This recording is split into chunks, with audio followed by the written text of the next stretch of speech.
the beloved seekers of wisdom. We gather today to contemplate a force that shapes not only our daily existence, but the very trajectory of our souls. We speak of God's law of labor. Often we view work as a burden, a mundane necessity of survival. Yet, the higher spirits reveal to us that labor is, in truth, an immutable law of nature, a cosmic necessity and the engine of our evolution. Let us expand our definition of what it means to work. Do not limit your understanding to the sweat of the brow or material occupations alone. No, the spirit labors just as the body does. Any occupation that is useful, any endeavor that contributes to the whole, is labor in the eyes of God. Whether one tills the soil or cultivates the mind, they fulfill this sacred law. Why, you might ask, has this obligation been imposed upon us? It is a consequence of our corporeal nature, yes, serving as a means of expiation. But more gloriously, it is the instrument for perfecting our intelligence. Without the imperative to labor, humanity would remain in a state of perpetual intellectual infancy. Even those born with physical frailty are granted superior intelligence by God to compensate, ensuring that they too participate in the great work. Look to the natural world. Everything in nature labors. The animals work as you do, yet there is a profound distinction. Their toil is limited to self-preservation. It does not lead to their intellectual progress. For the human being, labor has a dual and transcendent objective: the preservation of the body and the development of thought. This elevation of thought raises us above our baser selves. Yet, let us honor the animals, for even in their unwitting drive for survival, they are agents collaborating in the designs of the Creator, playing a vital role in nature's final objective. Now, cast your minds to the distant evolved worlds. Is labor required there? Indeed, for idleness would be a torture to an advanced spirit, not a joy. However, as material needs diminish, labor becomes less material, shifting toward the sublime works of the intelligence. And what of those among us who possess great wealth, who seem exempt from the struggle for bread? Are they released from this law? They may be spared physical toil, but the obligation to be useful remains absolute. If God has granted them abundance, it is a portion received in advance, so they may have the free time to do good.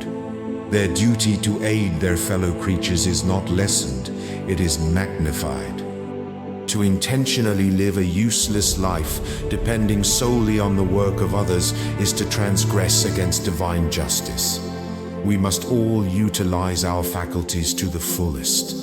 This interdependence is woven into the fabric of the family.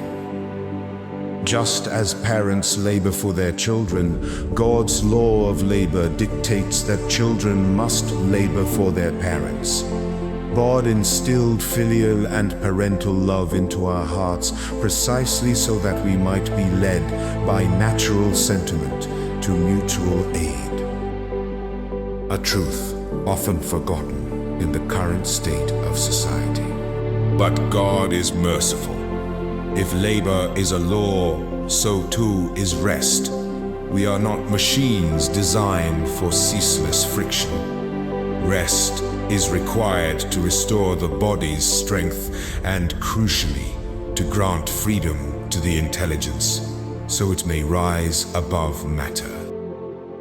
What is the limit of labor? It is the limit of one's strength, a boundary God leaves to our own free will to discern.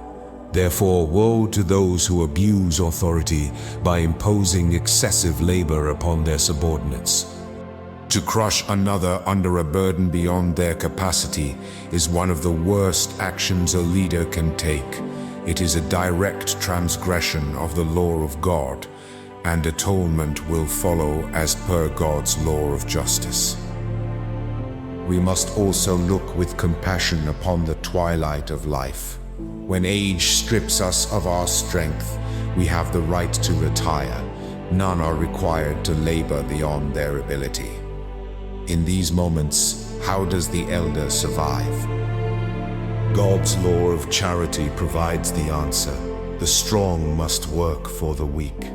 In the absence of family, society itself must become the family. We must address the great calamity of our times, the scarcity of work. When the willingness to labor exists, but the opportunity does not, it is a disaster akin to famine. Economic science strives for a balance between production and consumption, but it will always face cyclical upheavals. The spirits tell us that the true remedy lies deeper than economics.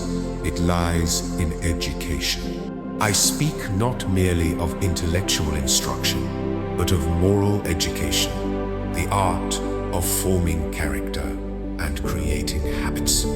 In modern times, this is more important than ever. Disorder and a lack of forethought are the two sores of our society.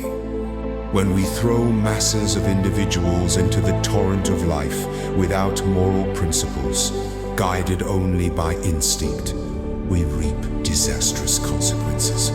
But when the art of moral education is understood and practiced, humanity will adopt habits of order and foresight. We will learn to respect what is respectable and build the resilience to endure unavoidable adversities.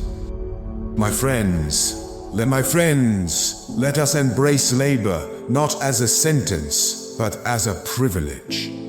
It is the tool by which we carve our intelligence, the method by which we serve one another, and the path through which we align ourselves with the creative energy of the universe. Moral education is our foundation. Useful activity is our method. Spiritual purification is our road, and moral perfection is our glorious goal. Go forth and labor with love, for in doing so, you participate in the divine work of God.